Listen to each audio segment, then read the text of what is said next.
The crimson dawn painted the alien sky as Captain Marcus Vale adjusted his rifle's scope, watching the settlement below through the dense violet foliage.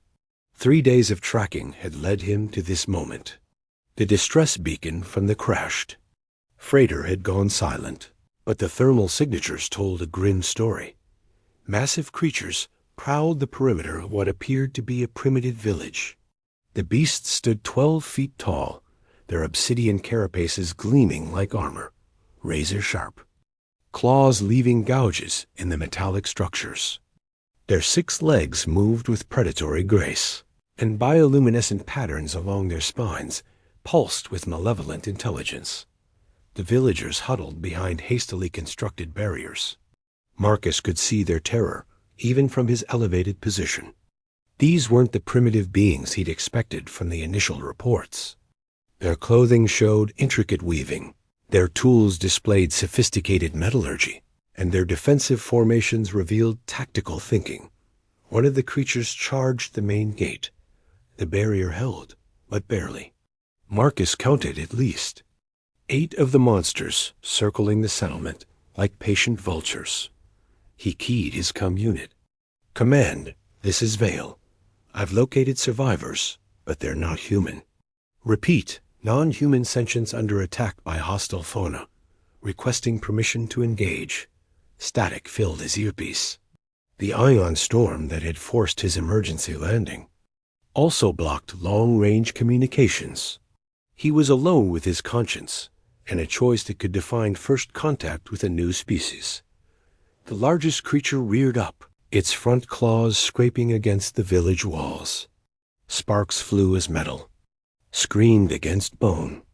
The barrier wouldn't hold much longer. Marcus made his decision.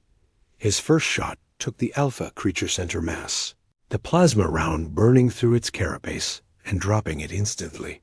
The remaining beasts turned toward his position.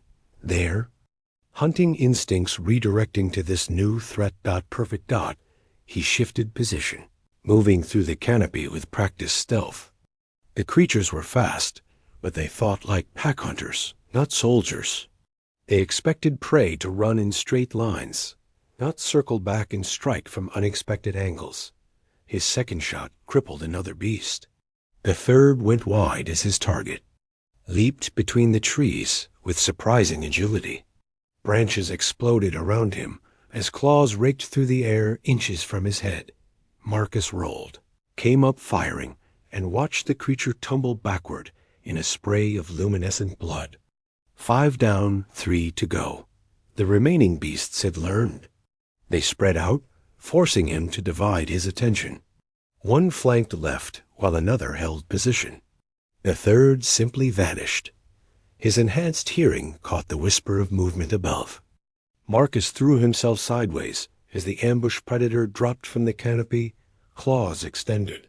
He fired point-blank into its throat as they both hit the ground. 2 left. The remaining creatures had reached the tree line. They moved with new caution, having witnessed their pack leader fall to this strange bipedal threat. Marcus used their hesitation, shifting to higher ground and activating his rifle's targeting system. The shots came in rapid succession. Both creatures dropped within seconds of each other, their death cries echoing through the forest. Silence settled over the battlefield. Like a heavy blanket. Marcus approached the village carefully, his weapon lowered but ready. The gates opened with grinding reluctance, and figures emerged from behind their barriers. They were beautiful in an alien way, tall and lean, with elongated limbs and graceful proportions. Their skin held a subtle blue tint that shifted to silver in the morning. Light, large, expressive eyes dominated faces that seemed almost elvish, and their hair moved like liquid mercury. The one who stepped forward wore robes that marked him as a leader. Intricate patterns covered the fabric, and a circlet of what looked like living metal adorned his brow.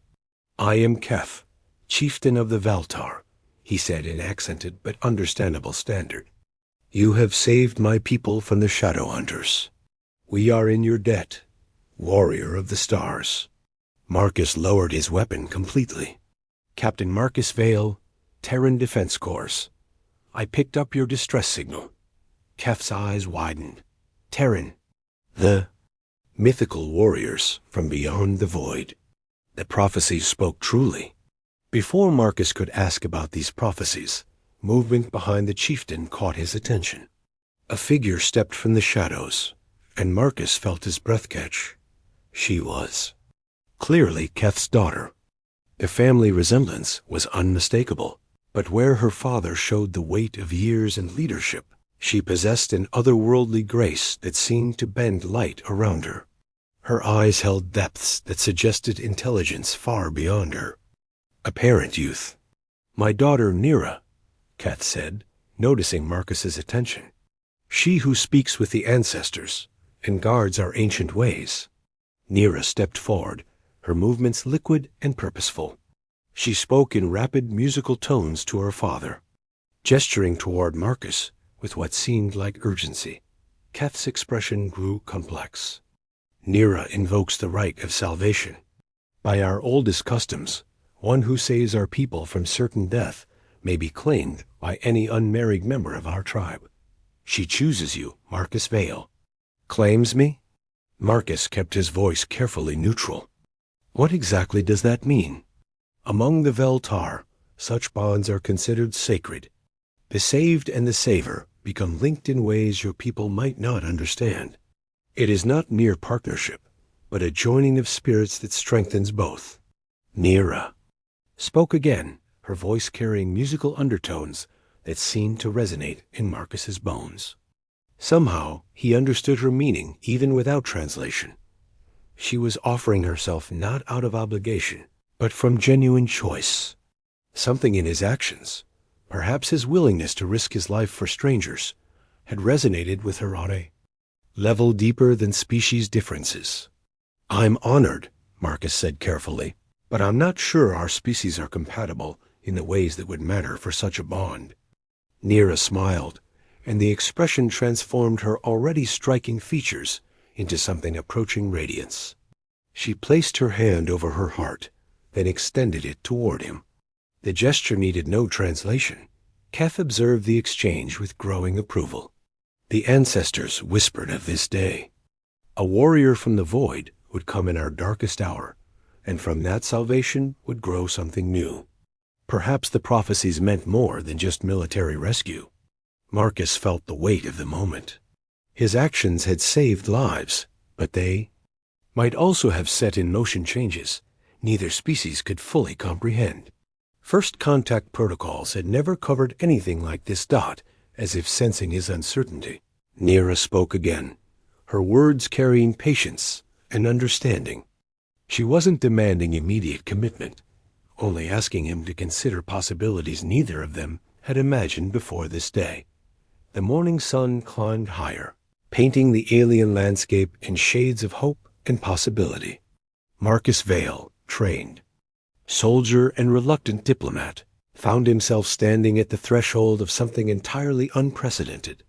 The shadow hunters lay dead, but the real adventure was just beginning. Chat controls Sonnet 4.